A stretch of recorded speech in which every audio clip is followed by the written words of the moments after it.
Everyone, মিষ্টি ইংলিশে সবাইকে স্বাগতম। চলুন আজকে আমরা প্রেজেন্ট ইনডিফিনিট টেন্স নিয়ে একটু আলোচনা করি। তাহলে দেখেন এখানে কি আছে।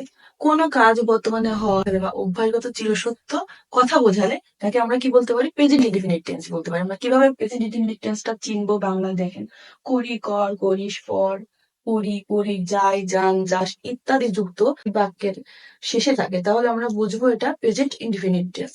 তাহলে আমাদের এটার গঠনটা কি? সাবজেক্ট প্লাস ভার্বের প্রেজেন্ট ফর্ম প্লাস বাকি অংশ। কয়েকটা উদাহরণ দেখে নেওয়া যাক। দেখেন, the sun rises in the east, সূর্য পূর্ব দিকে ওঠে। তারপর আই গো টু কলেজ, এটা কিন্তু সাধারণ কাজ। I go to college.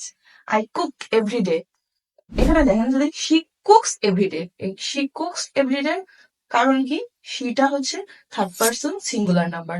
Thank you আমাদের ভিডিওটা দেখার জন্য এবং আমাদের সাথে থাকার জন্য। চ্যানেলটা সাবস্ক্রাইব করে রাখবেন।